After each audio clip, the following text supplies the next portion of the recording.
Hello my dear student, welcome back to my YouTube channel mathematics आसान बाय Mahendra sir. तो आज मैं आपको 12th कॉमर्स मैथमेटिक्स पेपर 2 का न्यू चैप्टर लेकर के आया हूं। जैसे कि आपको मालूम है, इसके पहले के वीडियो लेक्चर में हमने मैथमेटिक्स पेपर 1 का टोटल 7 चैप्टर कंप्लीट कर दिया था। जस्ट 1 चैप्टर आपका रिमेनिंग है, chapter number 8 differential equation and its application. And 12th commerce mathematics paper 2 में हमने फर्स्ट चैप्टर किया हुआ है commission, brokerage and discount, completely solve कर दिया है। सेकंड चैप्टर हमने कंप्लीट किया है insurance and annuity. Third chapter हमने कंप्लीट कर लिया है लीनियर रिग्रेशन। एंड देन हमने फिफ्थ चैप्टर किया हुआ है इंडेक्स नंबर। तो आज मैं न्यू चैप्टर स्टार्ट करने जा रहा हूँ मैथमेटिक्स पेपर 2 का, that is sixth chapter linear programming problem. So बहुत ही इंपॉर्टेंट वीडियो लेक्चर है ये, वीडियो पर एंड तक बने रहना। तो बिफोर स्टार्टिंग द एक्सरसाइज, आपको मालूम है सबसे पहले इस चैप्टर से रिलेटेड जितने भी बेसिक कॉन्सेप्ट हैं, जो कुछ भी कॉन्सेप्ट यूज़ किया हुआ है, पहले मैं आपको एक बार डिटेल में बता देता हूँ और उसके बाद हम स्टार्ट करेंगे एक्सरसाइज के सम्स। तो बहुत ही इंपॉर्टेंट वीडियो लेक्चर है, वीडियो पर एंड तक बने रहना। और अगर वीडियो अच्छा लगेगा इसे लाइक कर देना, चैनल को सब्सक्राइब नहीं किया तो सब्सक्राइब कर देना। तो चलो स्टार्ट करते हैं हम लोग। देखो मैंने यहाँ पर लिखा हुआ है चैप्टर नंबर 6 है आपका linear programming, 12th commerce mathematics paper 2। ठीक है, सबसे पहले हम देखते हैं कि एलपीपी होता क्या है। तो मैंने देखो यहाँ पे मीनिंग लिखा हुआ है, मीनिंग ऑफ एलपीपी। एलपीपी का मीनिंग होता है लीनियर प्रोग्रामिंग प्रॉब्लम। अब देखो लीनियर का मीनिंग आपको पता है, लीनियर इक्वेशन इन 2 वेरिएबल आपको पता रहेगा। जैसे हम लिखते हैं 2x + 3y equal to suppose 8, या हमने लिख दिया 3x - 4y equal to suppose 0, या फिर आपने लिख दिया 8x + 5y equal to 9। So these are the linear equation, इसे हम बोलते हैं linear equation in 2 variable x and y। So linear programming study करने के लिए हम लीनियर इक्वेशन यहाँ पर यूज़ करेंगे। ठीक, मीनिंग देखो मैंने यहाँ पे लिखा है LPP is defined as a problem of maximising और minimising a linear function subject to the linear constraint. अब हम देखो लीनियर प्रोग्रामिंग प्रॉब्लम टेक्निक कहाँ पर यूज़ करते हैं। तो लीनियर प्रोग्रामिंग टेक्निक जो है बिजनेस में अप्लाई होती है, इंडस्ट्रीज़ में अप्लाई होती है, जहाँ पर कि ऑब्जेक्टिव रहता है, दैट मीन्स कंपनी का गोल रहता है टू मैक्सिमाइज द प्रॉफिट और मिनिमाइज द कॉस्ट। अब मैं आपको बताता हूँ टर्म्स रिलेटेड टू एलपीपी। तो मैंने देखो यहाँ पे सेकंड कॉन्सेप्ट लिखा है terms related to linear programming problem. तो फर्स्ट देखो मैंने यहाँ पे लिखा है डिसीजन वेरिएबल। अब देखो इसका डेफिनेशन क्या दिया है, the variables in linear programming problem is known as a decision variable denoted by x, y, x1, x2 etcetera. तो डिसीजन वेरिएबल को हम लोग x से लिखेंगे या तो फिर y से लिखते हैं, या हम x1, x2, x3, x4 ऐसे भी यूज़ कर सकते हैं। अल्टीमेटली हमें लीनियर प्रोग्रामिंग का जो सम्स होता है उसमें हमें डिसीजन वेरिएबल का वैल्यू फाइंड आउट करना होता है। फॉर एग्जांपल जैसे मैं आपको बताता हूँ, suppose a company want to manufacture x bicycle. ठीक है, तो यहाँ पर x क्या हो गया, क्वांटिटी हो गया, नंबर ऑफ बाईसाइकिल हो गया। तो x is the number of bicycle, तो ये क्वांटिटी हो गया। दैट मीन्स कंपनी कितना क्वांटिटी ऑफ बाईसाइकिल प्रोड्यूस करेगी सो दैट कंपनी का प्रॉफिट मैक्सिमम होगा। तो यहाँ पे x क्या रहेगा, आपका डिसीजन वेरिएबल रहेगा। Basically decision variables are considered as a quantity, उसे हम क्वांटिटी अज्यूम करते हैं। नेक्स्ट देखो यहाँ पे कॉन्सेप्ट आपको दिया हुआ है ऑब्जेक्टिव फंक्शन। अब ये सबसे इंपॉर्टेंट कॉन्सेप्ट है, बिकॉज लीनियर प्रोग्रामिंग का जो एम होता है that aim is called as the objective. तो लीनियर प्रोग्रामिंग का ऑब्जेक्टिव क्या रहता है, we have to either maximise the profit और we have to minimise the cost. तो objective function is obtained with the help of decision variable. तो decision variable हम such that assume करेंगे so that आपका जो ऑब्जेक्टिव है वो या तो मैक्सिमाइज होगा या तो मिनिमाइज होगा, जैसा कंडीशन आपको दिया रहेगा क्वेश्चन में। मैंने यहाँ पे लिखा भी है a linear function which is to be optimized. Optimized का मीनिंग होता है मैक्सिमाइजेशन और minimization is known as an objective function. ठीक है, थर्ड कॉन्सेप्ट आता है आपका एलपीपी में कंस्ट्रेंट।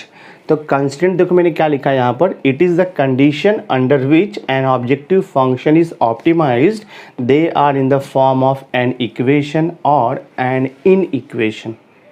तो कंस्ट्रेंट का मीनिंग क्या होता है, सर्टेन कंडीशन, या उसको बोलते हैं हम लोग लिमिटेशन।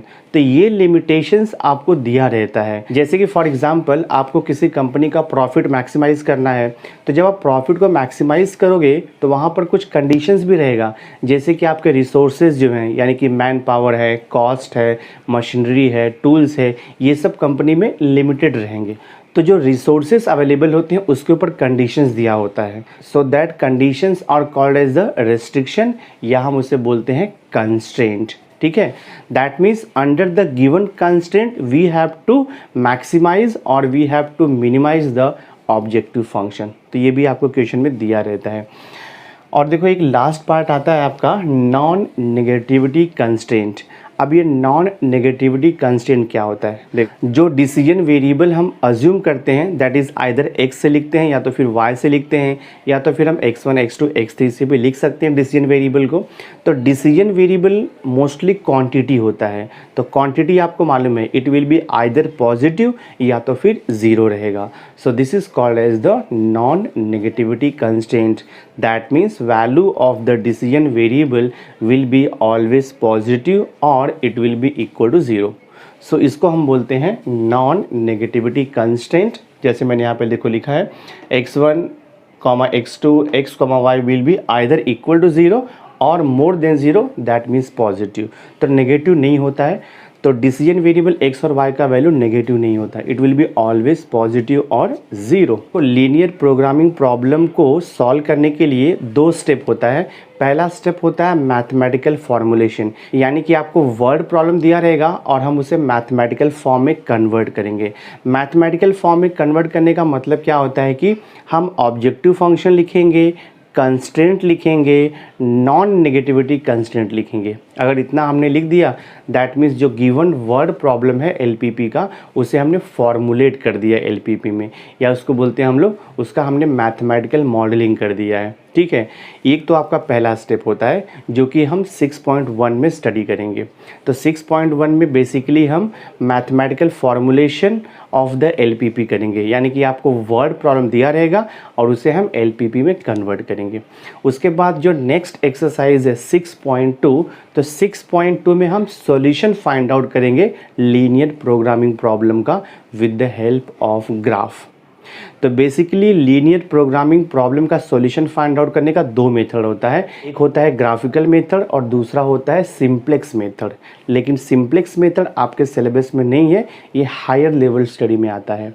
तो आपको यहाँ पर सिर्फ स्टडी करना है ग्राफिकल मेथड, जो कि हम 6.2 में करेंगे। एलपीपी में कन्वर्ट करने के लिए कुछ स्टेप्स है, वो मैं आपको बता देता हूँ।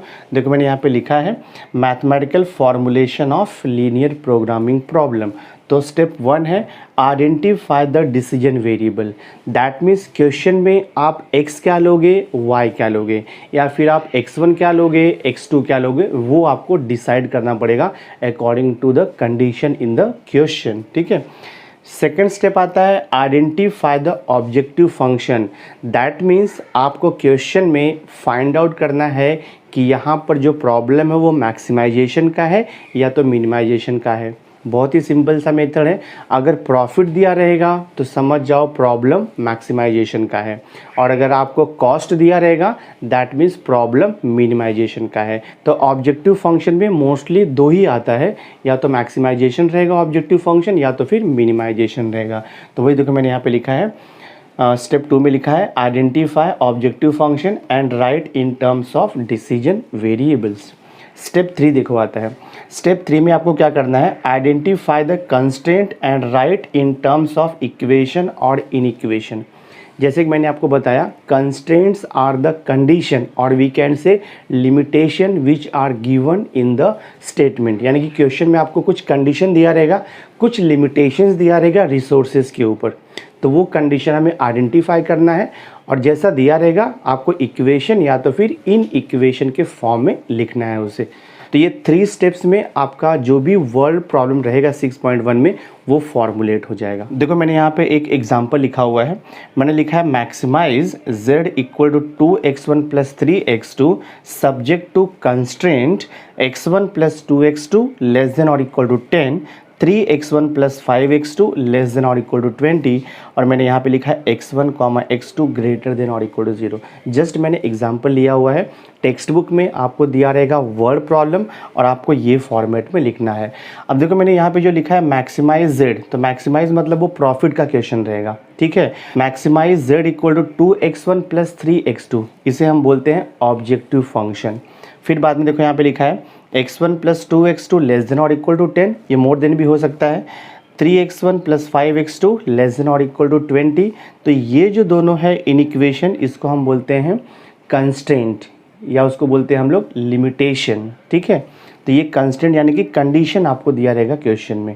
और लास्ट में हम यहाँ पे लिखते हैं x1 कॉमा x2 आपका डिसीजन वेरिएबल है।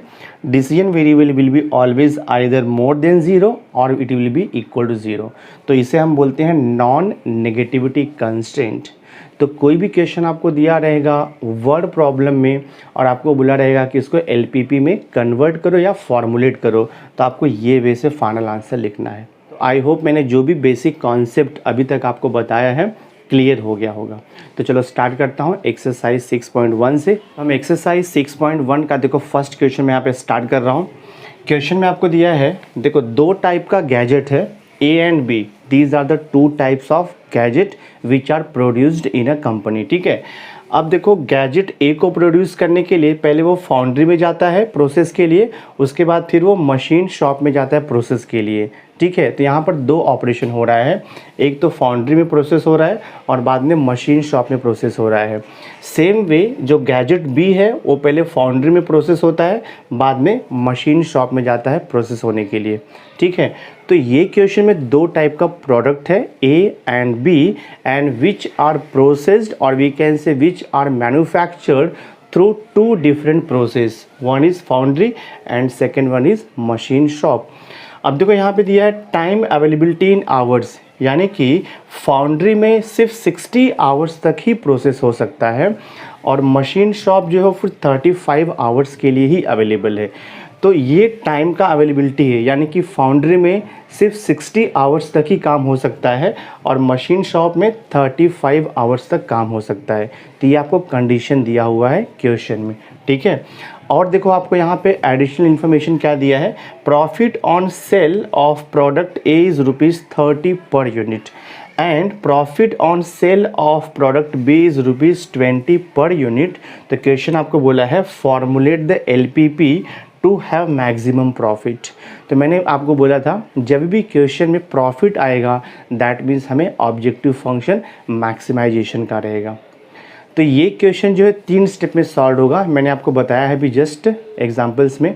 तो ये जो क्वेश्चन वो ये क्वेश्चन आपका 3 स्टेप में सॉल्व होता है। स्टेप 1 होता है सबसे पहले आपको आइडेंटिफाई करना है कि इसमें डिसीजन वेरिएबल क्या है। अब देखो यहाँ पे दो टाइप का प्रोडक्ट है और वी कैन से गैजेट है, product A and product B. अब प्रोडक्ट ए कितना मैन्युफैक्चर्ड होगा और प्रोडक्ट बी कितना मैन्युफैक्चर्ड होगा वो हमें पता नहीं है। तो जो अननोन है जिसे हमें फाइंड आउट करना है उसे हम बोलते हैं डिसीजन वेरिएबल। तो आपको यहाँ पर सबसे पहले डिसीजन वेरिएबल अज्यूम करना पड़ेगा। तो हम यहाँ पे अज्यूम करेंगे let x1 be the number of gadget A and x2 be the number of gadget B produced in the company. ये आपको अज्यूम करना पड़ेगा। तो वहाँ से स्टार्ट होगा।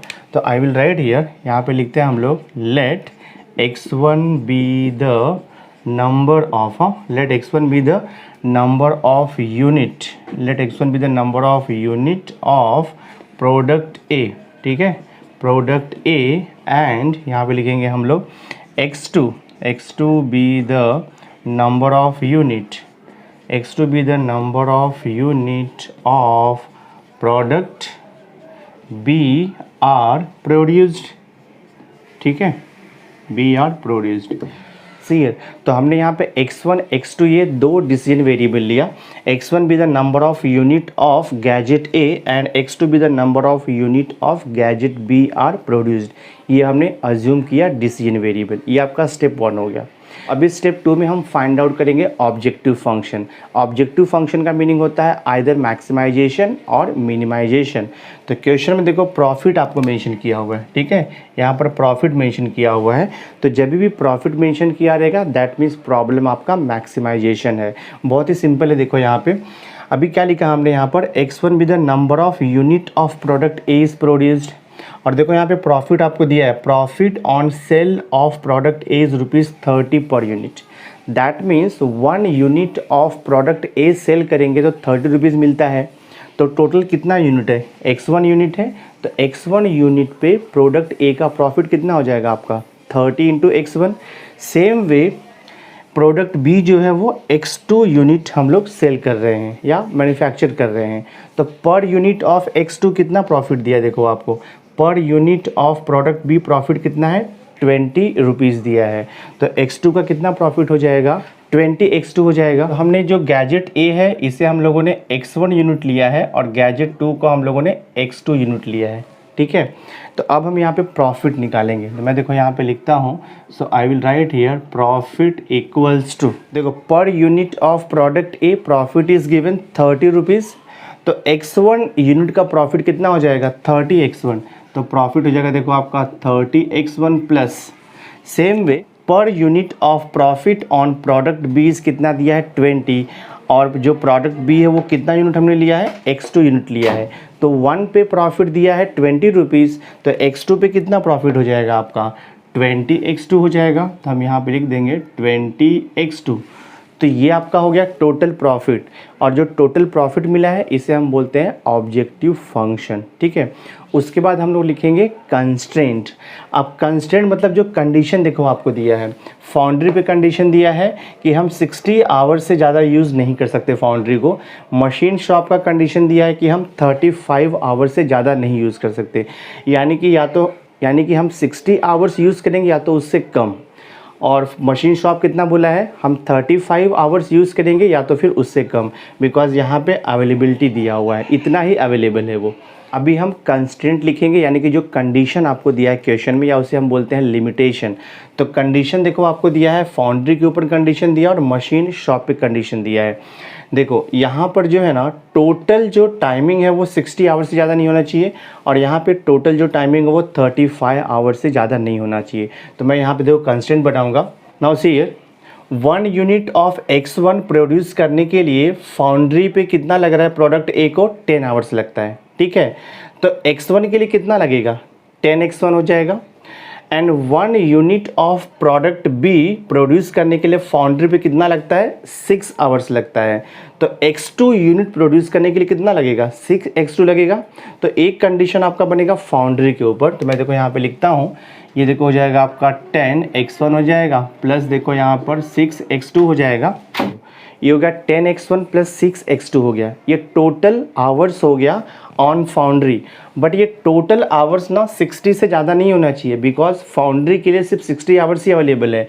तो हम क्या करेंगे, ये जो टोटल है वो या तो 60 आवर्स के इक्वल होगा या तो फिर उससे लेस होगा, दिस वे।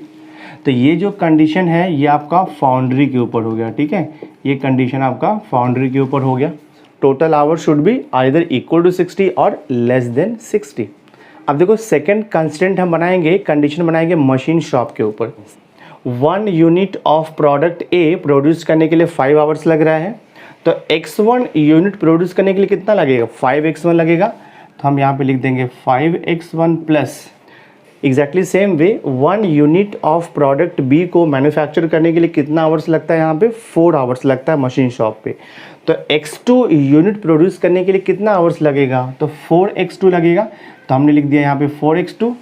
बट ये जो टोटल आवर्स है वो 35 से ज़्यादा नहीं होना चाहिए, क्योंकि उतना ही अवेलेबिलिटी आपको दिया है टाइम का। तो हम यहाँ पे लिख देंगे या तो वो लेस देन हो जाएगा, या तो आपका ये लेस देन 35 हो जाएगा, या तो इक्वल टू 35 हो गया। So this is the condition on machine shop. ये कंडीशन जो है मशीन शॉप पर ये कंडीशन हो गया। ये जो कंडीशन हमें मिला है दोनों, this is called as the constraint हम उसे बोलते हैं, या उसको बोलते हैं हम लोग लिमिटेशन। तो अब जो गिवन प्रॉब्लम है आपका सॉल्व हो गया है। जस्ट मैं फाइनल आंसर देखो यहाँ पे लिख देता हूँ, लिखोगे therefore given LPP, given LPP can be formulated, given LPP can be formulated, यहाँ लिखेंगे हम लोग can be formulated as follows. Given LPP can be formulated as follows. सबसे पहले हम लिखेंगे ऑब्जेक्टिव फंक्शन। ऑब्जेक्टिव फंक्शन है प्रॉफिट, तो प्रॉफिट रहेगा तो हम लिखेंगे मैक्सिमाइज, ठीक है, और प्रॉफिट फंक्शन को z से लिखते हैं हम लोग। मैक्सिमाइज z इक्वल टू जो भी हमने यहाँ पे निकाला है 30x1 प्लस 20x2, ये हो गया प्रॉफिट फंक्शन, इसको बोलते हैं हम ऑब्जेक्टिव फंक्शन। फिर आपको यहाँ पर लिखना है सब्जेक्ट टू, ठीक है, सब्जेक्ट टू कंस्ट्रेंट। कंस्ट्रेंट का मतलब होता है रेस्ट्रिक्शन, यानी कि जो लिमिटेशन दिया है क्वेश्चन में आपको। सब्जेक्ट टू कंस्ट्रेंट देखो ये आएगा आपका 10x1 plus 6x2 less than और इक्वल टू 60, एंड सेकेंड क्या आएगा आपका 5x1 प्लस 4x2 आएगा लेस देन और इक्वल टू 35 आएगा। और लास्ट में हमें यहाँ पे लिखना है नॉन नेगेटिविटी कंस्ट्रेंट।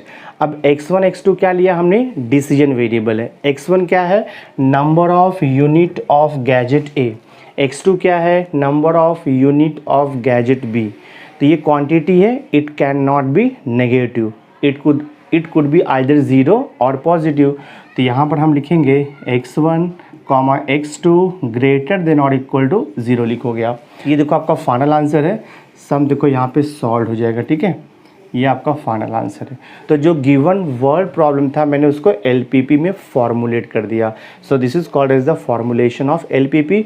तो जस्ट आप ध्यान में रखो, फॉर्मुलेशन ऑफ एलपीपी में ऑब्जेक्टिव फंक्शन आएगा, कंस्ट्रेंट आएगा, और इसको बोलते हैं नॉन नेगेटिविटी कंस्ट्रेंट। तो आपका सम ये कम्प्लीटली सॉल्व हो गया, बहुत ही ईजी है, बस थोड़ा सा आपको प्रैक्टिस करने की ज़रूरत है। नाउ सी क्वेश्चन नंबर 2 देखो आपको दिया है। क्वेश्चन में आपको दिया है in a cattle breeding farm there are 2 types of the food. यहाँ पे लिखा है fodder 1 and fodder 2, and these 2 fodder contains 3 types of nutrients. देखो आपको दिया है न्यूट्रिएंट्स ए है, न्यूट्रिएंट्स बी है, एंड न्यूट्रिएंट सी दिया हुआ है। फिर देखो आपको दिया है क्वेश्चन में the cost of fodder 1 is ₹3 per unit है, and that of fodder 2 is ₹2 per unit. Then आपको क्वेश्चन ने पूछा है formulate LPP to minimise the cost. और एक इन्फॉर्मेशन यहाँ पर आपको दिया है food must contain 14 unit of nutrient A, 22 unit of nutrient B and 1 unit of nutrient C. देखो क्वेश्चन में आपको एक और इन्फॉर्मेशन दिया हुआ है, जो फूडर 1 एंड फूडर 2 है, it must contain minimum 14 unit of nutrient A. Same way fooder 1 and fooder 2 must contain minimum 22 unit of nutrient B, and fooder 1 and fooder 2 must contain 1 unit of nutrient C। ये आपको condition दिया है question में। तो यहाँ पर question क्या बोला है, देखो आपको क्वेश्चन में आपको बोला है मिनिमाइज द कॉस्ट, आपको बोला है। तो आपको मालूम है स्टेप बाय स्टेप हम फॉर्मुलेशन कैसे करते हैं एलपीपी का। सबसे पहले आपको आइडेंटिफाई करना है कि इसमें डिसीजन वेरिएबल क्या आएगा। बहुत ही सिंपल है, देखो यहाँ पर आइडेंटिफाई करना डिसीजन वेरिएबल। आपको 2 टाइप का फूड दिया है, एक तो आपको दिया है fodder 1 and fodder 2, but fodder 1 and fodder 2 का हमें क्वांटिटी नहीं दिया है कि वो कितना क्वांटिटी है, ठीक है। तो यहाँ पर जो डिसीजन वेरिएबल है वो हम क्वांटिटी कंसिडर करेंगे फूडर 1 एंड फूडर 2 को। सो देखो मैं यहाँ पे लिखता हूँ, I will write here let x be the, यहाँ पे लिखेंगे let x be the number of unit, let x be the number of unit of, लिखेंगे हम दिस फूडर 1, एंड यहाँ पे लिखेंगे हम let y be the number of let y be the number of unit of fooder fooder 2 is required, ठीक है। ये हमने अज्यूम कर लिया। कोई भी क्वेश्चन रहेगा सबसे पहले आपको डिसीजन वेरिएबल आइडेंटिफाई करना है, ठीक है। तो हमने यहाँ पे अज्यूम किया let x be the number of unit of fodder 1 and let y be the number of unit of fodder 2 is required. मैंने XY लिया है, आप X1 X2 भी ले सकते हो, कोई इशू नहीं है। तो हमने यहाँ पे फूडर 1 को ले लिया X यूनिट और फूडर हमने 2 को ले लिया, देखो यहाँ पर Y यूनिट हो गया। सबसे पहले हम फाइंड आउट करेंगे objective function, that means problem minimization है या मैक्सिमाइजेशन है वो चेक करेंगे। Formulate the LPP to minimise the cost आपको बोला है। तो सबसे पहले हम टोटल कॉस्ट फाइंड आउट करेंगे। सो देखो मैं यहाँ पे लिखता हूँ, I will write here total cost equal to, दो क्वेश्चन में आपको दिया है यहाँ पे the cost of fodder 1 is ₹3 per unit, यानी कि 1 यूनिट का कॉस्ट ₹3 है, तो x यूनिट का कॉस्ट कितना होगा 3x। तो हम यहाँ पे लिख देंगे 3x plus exactly same way fodder B पे कंडीशन दिया है आपको। यहाँ पर देखो लिखा है cost of 1 unit of fodder 2 is ₹2। तो 1 यूनिट ऑफ फूडर 2 का कॉस्ट ₹2 दिया है, तो y यूनिट का कितना हो जाएगा, तो ये हो जाएगा देखो आपका 2y। तो ये हो गया आपका ऑब्जेक्टिव फंक्शन, इसको बोलते हैं टोटल कॉस्ट। तो टोटल कॉस्ट आएगा आपका 3x प्लस 2y। उसके बाद हमें फाइंड आउट करना है कंस्ट्रेंट, यानी कि जो लिमिटेशन, जो कंडीशन आपको क्वेश्चन में दिया है। तो कंडीशन आपको दिया है न्यूट्रिएंट्स के ऊपर। देखो न्यूट्रिएंट्स ए का मिनिमम रिक्वायरमेंट है 14 यूनिट्स, न्यूट्रिएंट बी का मिनिमम रिक्वायरमेंट है 22 यूनिट एंड सी का मिनिमम रिक्वायरमेंट है 1 यूनिट। दैट मीन्स इसका मीनिंग क्या हुआ कि एटलीस्ट 14 यूनिट, कम से कम 14 यूनिट ऑफ न्यूट्रिएंट ए चाहिए आपको। दैट मीन्स 14 भी चलेगा और 14 से ज़्यादा भी चलेगा। Exactly same way it must contain 22 unit of nutrient B, यानी कि 22 यूनिट भी चलेगा और 22 यूनिट से ज़्यादा भी चलेगा, ऐसा बोल रहा है यहाँ पर। और यहाँ पे देखो लास्ट में दिया है कि जो न्यूट्रिएंट सी है वो कितना चाहिए, मिनिमम 1 यूनिट चाहिए, मतलब 1 भी चलेगा और 1 से ज़्यादा भी चलेगा, बट उससे कम नहीं होना चाहिए। तो यहाँ पे कंस्ट्रेंट देखो कैसे बनेगा आपका, तो यहाँ पे लिखेंगे हम लोग देयरफॉर, देखो अभी आपका कंस्ट्रेंट बनेगा 2x प्लस ये हो जाएगा 1y एंड यहाँ पे आएगा आपका देखो ग्रेटर देन और इक्वल टू 14 आएगा। ऑलवेज रिमेंबर, जब भी आपको दिया रहेगा मिनिमम रिक्वायरमेंट, या तो लिखा रहेगा आपका एटलीस्ट, या तो लिखा रहेगा मिनिमम रिक्वायरमेंट, या तो लिखा रहेगा आपका एटलीस्ट, या तो लिखा रहेगा मस्ट कंटेन, तो ऑलवेज आपका ग्रेटर देन और इक्वल टू आएगा। ठीक है, तो दोनों का जो टोटल है वो क्या होना चाहिए, 14 तक चलेगा या 14 से ज़्यादा भी चलेगा। तो 2x plus y will be greater than और इक्वल टू 14। ये कंडीशन आपको आइडेंटिफाई करना बहुत इंपॉर्टेंट है। एग्जैक्टली सेम वे देखो आपका बनेगा, सेकंड कंडीशन आपका b के ऊपर बनेगा। तो ये जो कंडीशन बना, ये बना आपका फॉर न्यूट्रिएंट ए के लिए बन गया आपका। सेकंड कंडीशन देखो आपका बनेगा यहाँ पर 2x plus 3y greater than और इक्वल टू कितना आएगा आपका 22, और ये कंडीशन आपका बन गया ऑन न्यूट्रिएंट बी के ऊपर। और एक लास्ट कंडीशन आपका बनेगा न्यूट्रिएंट सी के ऊपर, देखो यहाँ पर तो हो जाएगा ये 1x and this is plus 1y greater than और इक्वल टू क्या आएगा आपका 1, और ये जो है कंडीशन बना है सी के ऊपर। ठीक है, तो ये इतना हो गया आपका कंस्ट्रेंट, या उसको हम बोलते हैं कंडीशंस और लिमिटेशंस। तो गिवन प्रॉब्लम आपका सॉल्व हो गया। जस्ट मैं देखो उसको फॉर्मुलेट कर देता हूँ बराबर। तो आई विल राइट हियर, यहाँ पे लिखेंगे हम लोग देयरफॉर गिवन LPP, हाँ, given LPP can be formulated, given LPP can be formulated as follows. हाँ, given LPP can be formulated as follows. सबसे पहले आपको लिखना है ऑब्जेक्टिव फंक्शन। तो कॉस्ट अगर दिया रहेगा तो आपको लिखना है मिनिमाइज।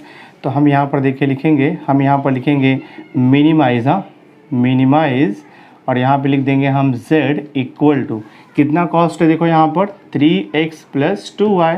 बाद में आपको लिखना रहता है सब्जेक्ट टू, हाँ सब्जेक्ट टू के बाद ये कंडीशंस आता है। कंडीशन आपका क्या दिया है, 2x plus y will be greater than और इक्वल टू 14। सेकेंड कंडीशन है 2x plus 3y greater than और इक्वल टू 22। थर्ड कंडीशन है x plus y greater than और इक्वल टू 1। और लास्ट में हम क्या लिखते हैं, नॉन नेगेटिविटी कंस्ट्रेंट।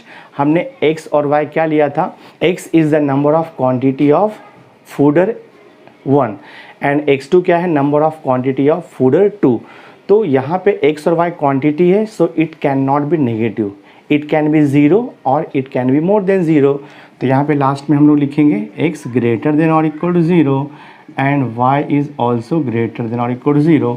ये देखो आपका सम जो है, तो ये सम देखो आपका सॉल्व हो गया, ये फाइनल आंसर है this way. Question number third देखो आपको दिया है। क्वेश्चन नंबर थर्ड में आपको दो टाइप का केमिकल दिया है, chemical A and chemical B.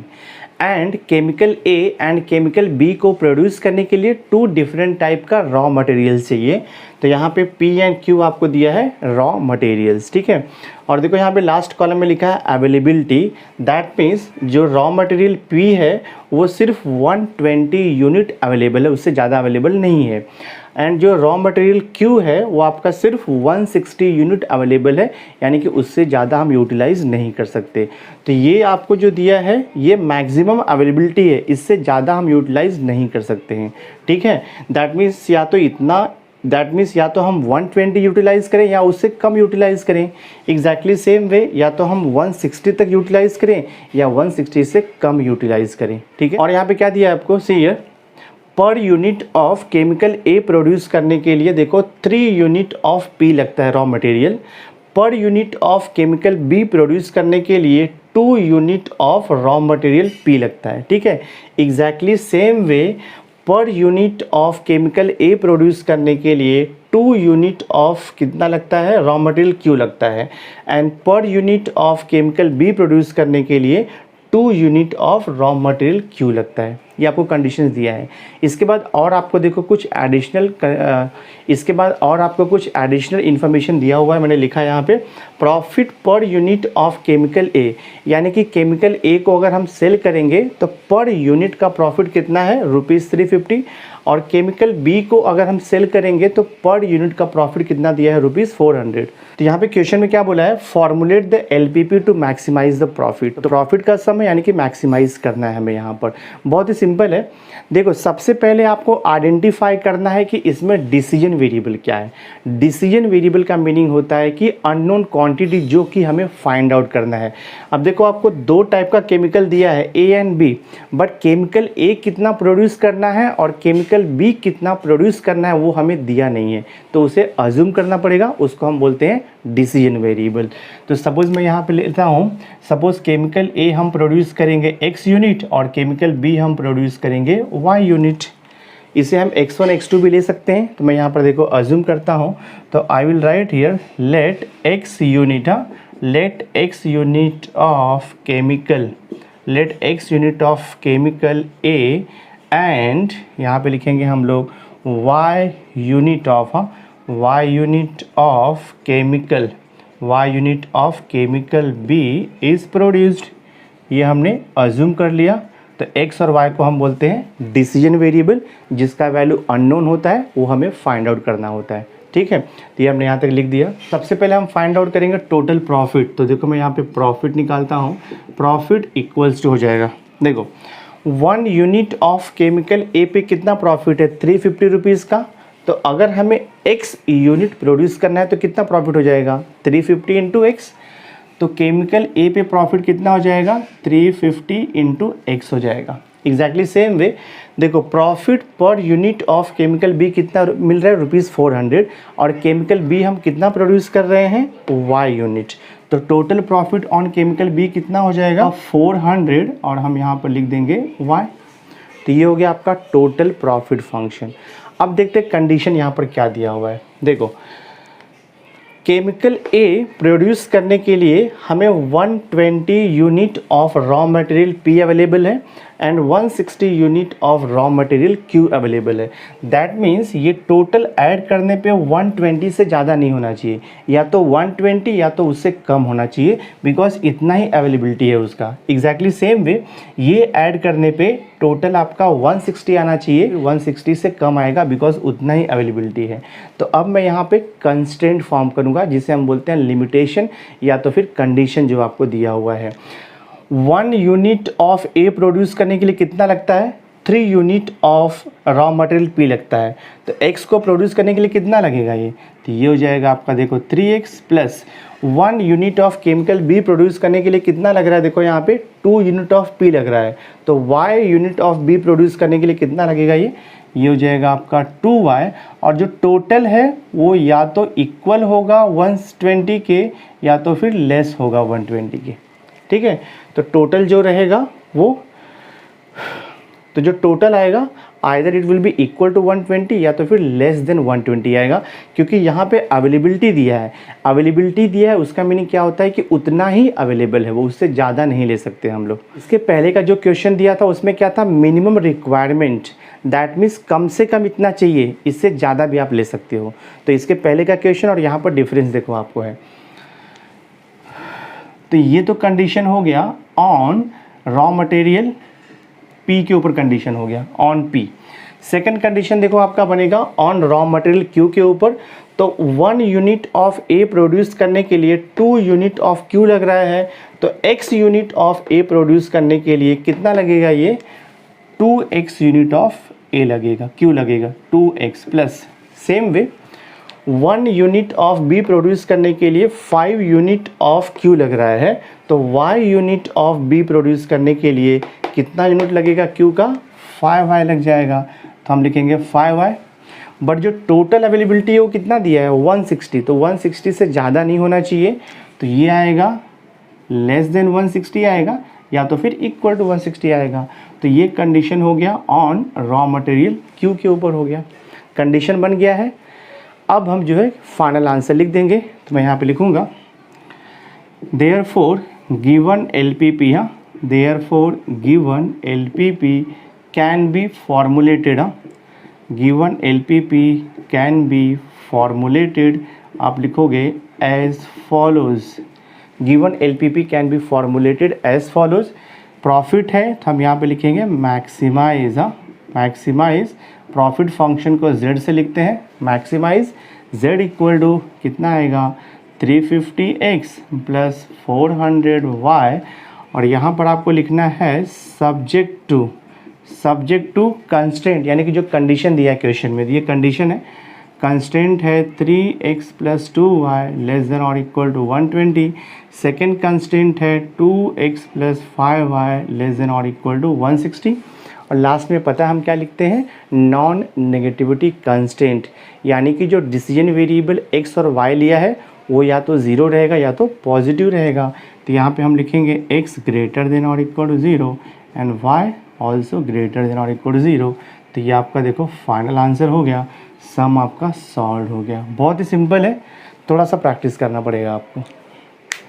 Now see, जैसे हमने क्वेश्चन नंबर 1, 2 एंड 3 किया है, एग्जैक्टली सेम वे हमें क्वेश्चन नंबर 4 भी सॉल्व करना है। तो क्वेश्चन नंबर 4 भी आपका वर्ड प्रॉब्लम है, मैंने उसको एक टेबल के फॉर्मेट में देखो लिया है। सी, यहाँ पे आपको मैगजीन दिया है, magazine A and magazine B, ये 2 टाइप का मैगजीन है, and magazine A is produced on machine 1, 2 and 3. That means all these 2 magazines, magazine A and magazine B, both are produced through 3 machine. यहाँ पे machine 1 है, machine 2 and machine 3 दिया हुआ है। सी, 1 unit of magazine A produce करने के लिए machine 1 पे कितना लगता है 2 आवर्स लगता है, and 1 unit of magazine B produce करने के लिए लगता है 3 आवर्स ऑन मशीन 1।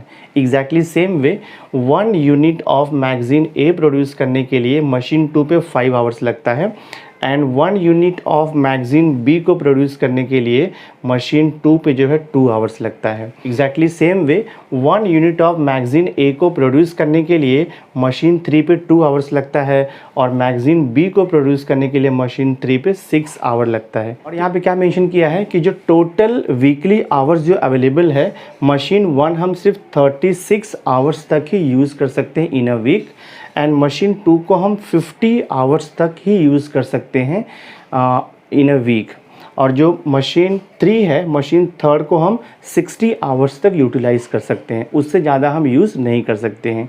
तो यहाँ पर कंस्टेंट हो गया, that means 36 hours, 50 hours and 60 hours, ये कंस्टेंट हो गया, उससे ज़्यादा हम यूज़ नहीं कर सकते, क्योंकि यहाँ पे आपको अवेलेबिलिटी दिया है, तो उतना ही अवेलेबल है, उससे ज़्यादा आप यूज़ नहीं कर सकते हो। ठीक है, और क्वेश्चन में आपको दिया है profit per unit on magazine A is ₹10 and profit per unit on magazine B is ₹15। तो मैगजीन ए पे प्रॉफिट है ₹10 का, और मैगजीन बी पे प्रॉफिट आपको दिया है ₹15 का। तो question is formulate the given LPP to maximize the profit. Exactly same जैसे हमने इसके पहले के क्वेश्चन सॉल्व किए हुए हैं, वैसे ही आपको सॉल्व करना है। तो सबसे पहले हम आइडेंटिफाई करेंगे इस पर डिसीजन वेरिएबल क्या है।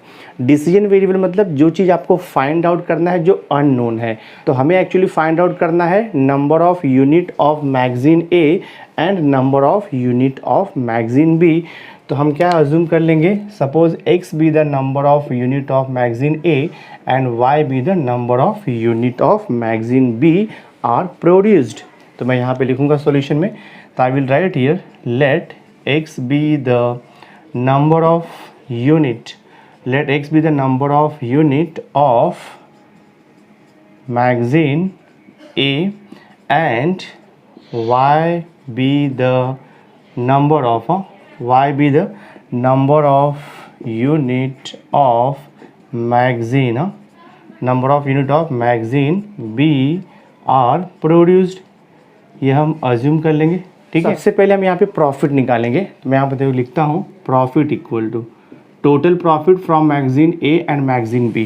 देखो यहाँ पे क्वेश्चन में आपको दिया है 1 यूनिट ऑफ मैगजीन ए पे प्रॉफिट कितना है 10 रुपीज़ का, तो x यूनिट के ऊपर कितना प्रॉफिट हो जाएगा आपका 10x plus 1 unit of magazine B के ऊपर प्रॉफिट कितना दिया है 15 रुपीज़, तो y unit of magazine B के प्रॉफिट कितना हो जाएगा, तो ये हो जाएगा आपका देखो 15y, ये हो गया आपका टोटल प्रॉफिट। अब हमें लिखना है कंस्ट्रेंट। कंस्ट्रेंट मतलब कि कंडीशन। मशीन 1 का कंडीशन दिया है कि हम सिर्फ 36 आवर्स तक यूज़ कर सकते हैं, मशीन 2 के ऊपर कंडीशन दिया है हम सिर्फ 50 आवर्स तक ही यूज़ कर सकते हैं, और मशीन 3 के ऊपर आपको कंडीशन दिया है हम 60 आवर्स तक यूटिलाइज़ कर सकते हैं। तो ये कंस्ट्रेंट हो गया, या इसे हम बोलते हैं लिमिटेशन, या तो बोलते हैं हम लोग कंडीशन। ठीक है, तो मैं 1 बाय 1 देखो कंडीशन लिखता हूँ मैं। 1 यूनिट ऑफ ए प्रोड्यूस करने के लिए कितना लगता है 2 आवर्स लगता है मशीन 1 पे, तो x के लिए कितना लगेगा, तो ये हो जाएगा आपका 2x plus 1 unit of b के लिए 3 आवर्स लगता है, तो y के लिए कितना लग जाएगा ये 3y, और जो टोटल अवेलेबिलिटी है या तो लेस देन 36 होगा या तो फिर इक्वल टू 36 होगा। यहाँ पर ग्रेटर देन नहीं आएगा क्योंकि यहाँ पे आपको अवेलेबिलिटी दिया है, उससे ज़्यादा यूटिलाइज नहीं कर सकते हम लोग। तो ये तो कंडीशन हो गया ऑन मशीन 1 पर हमने ये कंडीशन ले लिया। एग्जैक्टली सेम वे हम मशीन 2 पर भी कंडीशन लिखेंगे। देखो यहाँ पर तो ये हो जाएगा आपका 5x प्लस हो जाएगा देखो ये 2y और लेस देन और इक्वल टू 50, ये कंडीशन हो गया आपका मशीन 2 के ऊपर। एग्जैक्टली सेम वे थर्ड कंडीशन आएगा आपका मशीन 3 के ऊपर, तो ये हो जाएगा आपका देखो 2x plus 6y less than और इक्वल टू कितना हो जाएगा आपका ये 60, ये कंडीशन मशीन 3 के ऊपर हो गया। अब हम लोग फाइनल आंसर लिख देंगे। तो मैं देखो यहाँ पे लिखूँगा therefore given LPP, therefore given LPP can be formulated, given LPP can be formulated, यहाँ पे लिखोगे आप as follows, given LPP can be formulated as follows. तो सबसे पहले हम प्रॉफिट को मैक्सिमाइज़ करेंगे, तो यहाँ पर लिखेंगे मैक्सिमाइज Z से लिखते हैं हम लोग, मैक्सिमाइज Z इक्वल टू कितना निकाला हमने 10x प्लस 15y। फिर आपको लिखना है यहाँ पर सब्जेक्ट टू, सब्जेक्ट टू के बाद लिखना है कंस्टेंट। कंडीशन क्या क्या निकाला हमने 2x plus 3y less than और इक्वल टू 36। सेकेंड कंडीशन हमने निकाला है 5x plus 2y less than और इक्वल टू 50, और थर्ड कंडीशन हमने निकाला है 2x plus 6y less than और इक्वल टू 60। और बाद में हम क्या लिखते हैं नॉन नेगेटिविटी कंस्टेंट, यहाँ पे लिखेंगे हम x ग्रेटर देन और इक्वल टू 0 और ये y ग्रेटर देन और इक्वल टू 0। तो जो लास्ट का कंडीशन है वो फिक्स है आपका, x का वैल्यू एंड y का वैल्यू ग्रेटर देन और इक्वल टू 0 होगा बिकॉज ये क्वांटिटी है। ठीक है, तो ये देखो इसका हो गया फाइनल आंसर, सम आपका सॉल्व हो गया this way. So my dear student, इस वीडियो लेक्चर में हमने एक्सरसाइज 6.1 लीनियर प्रोग्रामिंग का क्वेश्चन नंबर 1 से लेकर के क्वेश्चन नंबर 4 तक कंप्लीट कर दिया है, और मैंने आपको इसका पूरा बेसिक कॉन्सेप्ट भी दे दिया है। तो नेक्स्ट वीडियो लेक्चर में मैं क्वेश्चन नंबर 5 से लेकर के क्वेश्चन नंबर 9 तक सॉल्व करके एक्सरसाइज 6.1 कंप्लीट कर दूंगा। सो आई होप मैंने आपको जो भी आज कॉन्सेप्ट सिखाया है आपको अंडरस्टैंड हुआ रहेगा, अगर आपने वीडियो एंड तक देखा होगा तो। सो अगर आज का वीडियो आपको अच्छा लगा होगा इसे लाइक ज़रूर करना, मैक्सिमम स्टूडेंट्स को शेयर करना, और अगर अभी तक आपने मेरे चैनल को सब्सक्राइब नहीं किया है तो सब्सक्राइब करके बेल आइकन ज़रूर प्रेस कर देना, सो दैट मैं जो भी लेटेस्ट वीडियो बनाऊंगा उसकी नोटिफिकेशन आपको टाइम टू टाइम मिलती रहेगी। So thanks for being with me, मिलते हैं नेक्स्ट वीडियो लेक्चर में।